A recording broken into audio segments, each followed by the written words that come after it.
Hi everyone, this is Amanda from Willow and Pip. I run a small business where I make my own soap and candles. Often I get asked questions about custom orders. Should you or shouldn't you accept custom orders, whether it be for your soap or candle business? I certainly do. However, there's pros and cons to whichever way you choose. I live in a small town, I live in a small community, and 75% of my business or more is due to the personal connections I have with um, friends, family, and the local community, just the people I know in our small area. And so I really enjoy being able to offer customization for people. Now, it's not something that I advertise on my website or my social media, but if somebody asks me and the order size is sufficient, then it's something I certainly entertain.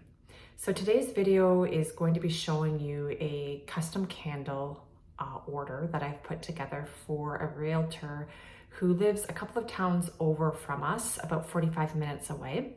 I met this really lovely lady at one of the vendor shows I was doing a good year to a year and a half ago now. And she loved my candles. She was smelling the different varieties and she just started chatting with me and introducing herself and asking if doing custom candles was something I would entertain. So you have to be sure of your price points when you are offering custom orders and quantity levels. So I certainly know right down to each candle that I make, how much it costs and how much revenue I need to make in order to not only pay myself for the time, but also for the raw goods it goes into making those candles. A previous video from this, you can watch how I make my own custom candle labels. And I would say that's a big caveat. So if you're thinking of entertaining custom candle orders, people will most likely want to customize the label. And I would say that's what takes the most amount of time. So I design the label based on what the customer has asked for. And I send a proof of the label to them before I start making the candles and before I start printing the labels. So in this instance, because this person wants the candles for a thank you gift for clients that purchase at home, they obviously want their business name to be prominent on the label.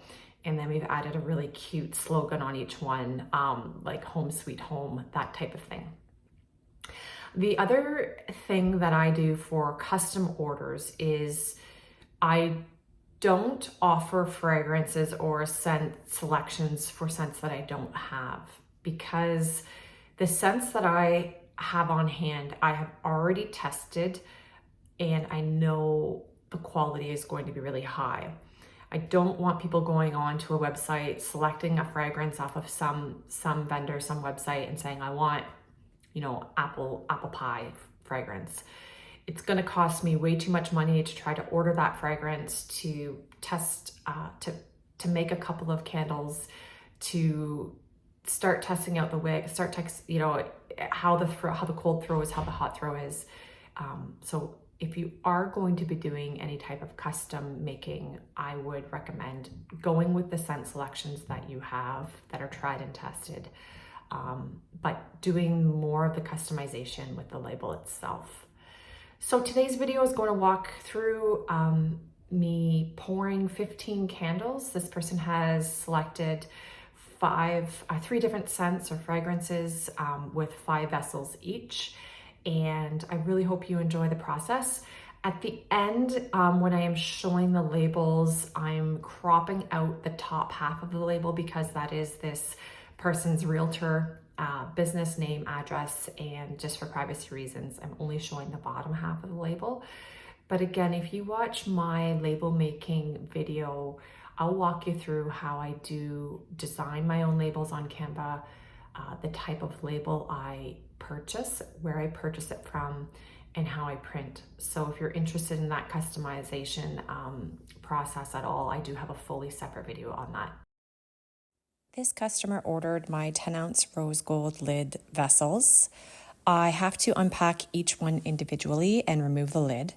And because there is some dust from the cardboard boxes that these ship in, I spray each one with a rubbing alcohol spray, both inside and outside, and we'll wipe down with a cloth, and that just removes that dust or any residue that might be existing on the vessels.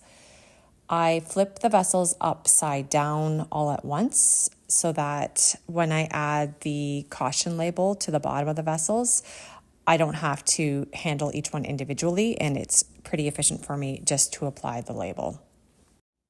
I do purchase my labels in bulk, and these big rolls last me quite a while. And I typically keep two sizes, one for these larger 10-ounce vessels, and I have a smaller diameter label for my amber 8-ounce vessels. I'll flip my vessels over to prep for adding my wick tabs. I do like to apply my wick tabs using the stickers. You can do glue dots, or I've even seen people actually hot glue gun down their wick tabs.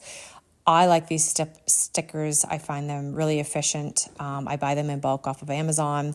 They're easy to use, and I find them very straightforward. You'll see I'm also just applying these by hand. I use the base of a pen to push the wick tab down, and that's enough just to get them to stick to the bottom of the vessel. A lot of people will use a centering tool. I find my eye is just as good here. I've never tried a centering tool, and maybe that's something I should in the future, but I've never had a complaint or any issue with feeling like my wicks are off center. This customer has ordered 3 different scents. They want 5 of each kind. And so I'm just prepping for when I go to pour, and I'm roughly naming the fragrance scent so that when I go to place my vessels down, I don't get them mixed up and accidentally pour the wrong fragrance into the wrong vessel. As well as when I'm all finished, I know what I have poured. I like to line my vessels up in a line where I can pour very efficiently. And here I am prepping for my candle wax pour. So I do have a different container for each fragrance. It's just how I like to do things because I choose not to completely clean out the pouring pitcher after each use. I just simply name it and reuse it with the same fragrance every single time. So my wax is nicely melted here, and I have a cheat sheet. I have pre-printed and measured out how much fragrance and wax each of my candles of this vessel size will accommodate. This makes things super efficient. So all I have to do is line up the count of vessels I want to pour and then just read across the line to how much wax I need. So for the 5 vessels, I know I need 35 ounces of wax, and it's really straightforward. So I just tear out my scale and get to pouring. This wax will come out really hot, and it's really important to know the type of wax you're working with, how hot you should be melting it at. So I set my wax melter to 205 degrees, or somewhere between 200 and 205 degrees. And it's also important to look up the manufacturing instructions for what temperature you should be pouring your wax at. So I am supposed to be pouring my wax at 185 degrees. So you'll see me use a heat gun where this wax is coming in slightly over 200 degrees, which means I have to wait a little bit of time before I'm going to add my fragrance oil and mix. So once my wax is down to the 185, I'm now ready to pour my fragrance oil in. I know for this recipe, or for this quantity of vessels, I need 2.45 ounces of fragrance oil. So once I have that in my mind, I also keep this measurement sheet close by in case I forget. I just tear out my scale one more time and start to pour my fragrance oil. This was a little bit of an awkward pour just because I'm holding the camera in the other hand, but you get the idea. You pour until the scale sees 2.45 ounces. Temperature is really important. If I was pouring this into too hot of a wax, there's a potential that the fragrance may burn off, which would of course be a complete waste. So you want to make sure you are pouring at the right temperature. Again, my wax is at 185 degrees. Also really important is you want to make sure that you give this a good mix. So I used to time this, now I don't. I do it just based on experience, but you want to be stirring continuously for about 2 minutes to make sure that your fragrance is completely incorporated with your wax. If you don't, you can get sweating or little fragrance beads that kind of perspire above the top of your wax when it's hardened in its vessel, and that's obviously not desirable. A benefit to lining up the jars vertically and not all at once is because I am right-handed, this allows me to pour without bumping the other jars and without slopping any of the hot wax. I know a lot of people will do a mass pour with a funnel. I prefer this method. I find it easy. It's just as simple as essentially pouring a pitcher of water. I have these metal wick tabs. I love these. They're easy to work with. Again, I don't have to worry about centering anything fancy here, or no centering tool. I just simply eyeball it, put the wick about what looks like center, and I've had no issues. So now we're just on to repeat. We're on to scent 2. Again, a different picture here. So this scent is Brandied Pear, and I just label the picture with that name. It doesn't have to be fancy, but this just allows me, again, not to have to clean out that picture every single time. I simply pour and just let that wax, any residual wax that's in that picture, harden, because I know the next time that I'm using this picture, I'm going to be pouring the exact same fragrance into it. I find it efficient. The downside to this method, of course, is you have to have a pitcher for each fragrance, which depending on, your budget or space, you may not want to do it that way, and you may choose to clean your pitcher out every time you switch up fragrances. Next, we're on to our third fragrance. Again, I do add a little note just so I can keep track. You could see we've got a little friend here. This kitty's name is Sister because she is at number 2. There's another one that looks just like her, but she wanted to check out and see what I was doing.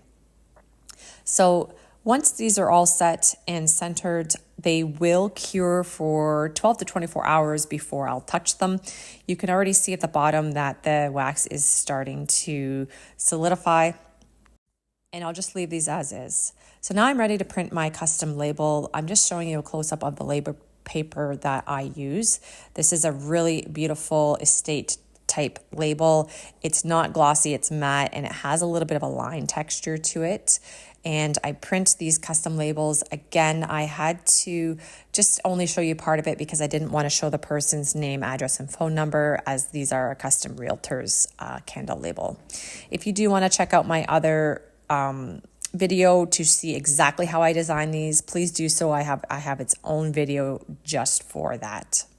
After I'm done printing my labels, I'm ready just to take the metal tabs off. The wax is hardened now, and so it's pretty simple. I just slide it and take it off, and then I use a pair of scissors just to trim the wick down, and just like that, those candles are now ready for their label to be applied. The beautiful thing about working with the wax I use, coconut apricot, is I don't have to hit it with a heat gun. This is first pour. It's flat, it's white, creamy, and beautiful. If you have any questions at all on how you can do customization in your business, you want to chat about pros and cons, just pop a comment below the video. I do my best to respond as long as the comments are respectful to anyone that asks a question or posts some feedback. Thank you so much. Please like for more.